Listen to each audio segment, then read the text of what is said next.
extremely unique about this book. There are some things extremely unique about the great author of this book. I'll come to that later. But I have got one basic question which, when I saw this book, that came to my mind. One was this, and I'd like to ask this question to my audience. How many of you believe that there is an X factor in life? That there is something which cannot be predicted on the basis of the facts that you can put on the table and say that there is something providential, there is something which cannot be explained by reason, logic, facts, or anything. This book basically is to give you an understanding of how in human life this factor has determined the course of history. This has been particularly profound amongst the people in the corridors of power, in the battlefields of the giants, and the people who play the game of chance. There is a second factor, that this X factor, is it determinable? And if yes, can there be any parameters? One of the thinking or one of the hypotheses was that the statistical arrangements probably has got something to do with what happens in your life.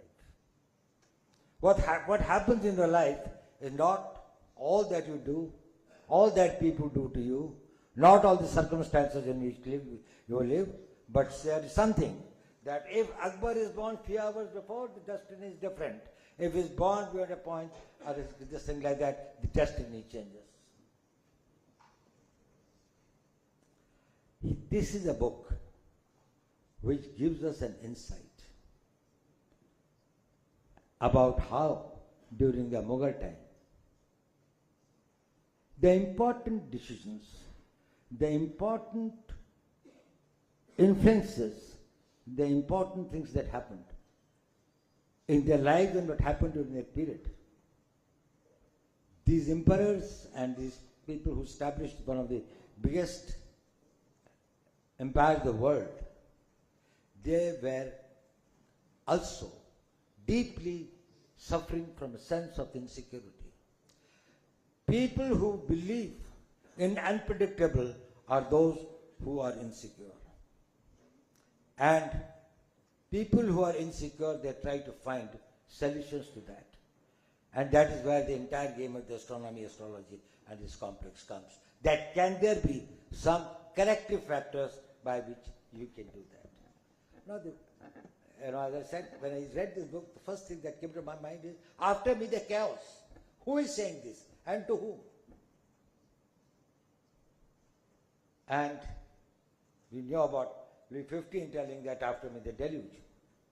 And we knew that the French Revolution was coming, so the entire thing was going. But here, he was knowing it when he was seeing the manifest circumstances and the surroundings in which the things were taking place. Here, the man who said that, or the man who knew it, was one Fazil Khan, one of the astrologers, who told this about Aurangzeb. And Aurangzeb knew it and confided in his son, Bahadur Shah, as the book reveals to me, that he knew that after me the Mughal Empire will disappear. Everything that Fazil Khan had written about my life has come true. This too will come true. There will be my successors who will be inept, who will be incompetent, who will not be able to carry forward this thing, and therefore it will come to an end. The question is, if Aurangzeb knew it, why did he do it? And could it be changed? He did it in spite of that. And he was telling it with a tremendous sense of a remorse and a self-pity. As you know that his last days were very, very painful days.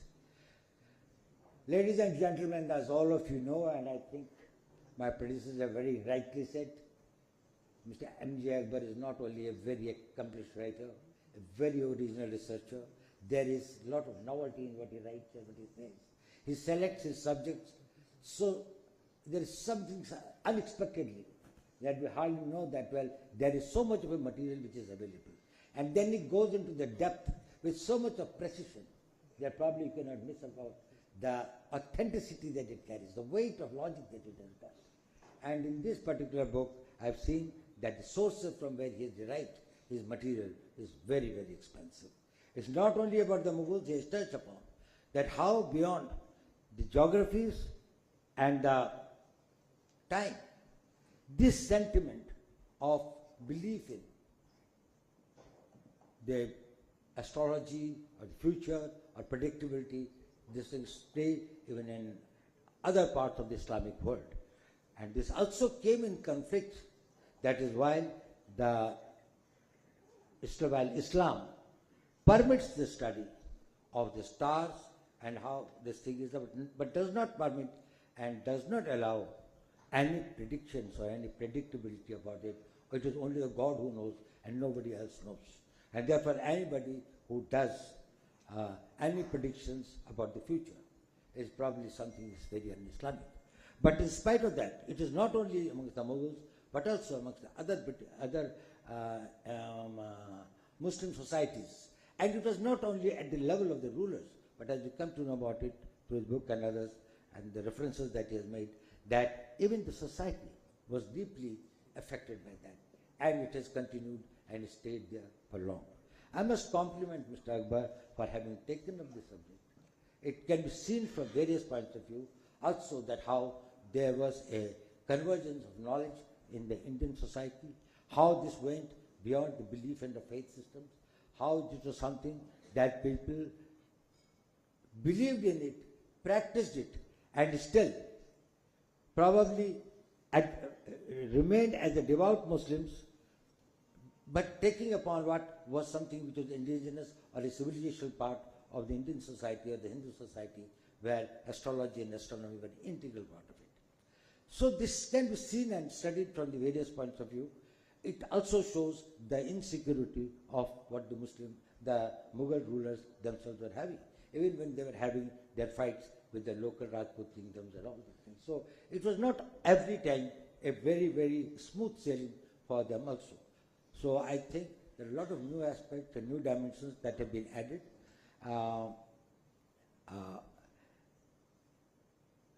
Even, something that I never knew, that Akbar, as Mr. Mishra also said, Akbar constituted a formal position for Firaj Jyotishi in his court, and who was, there were the Brahmins from Banaras who were assigned these duties. So there was a role of these people in running of the state, in running of in decision-making process.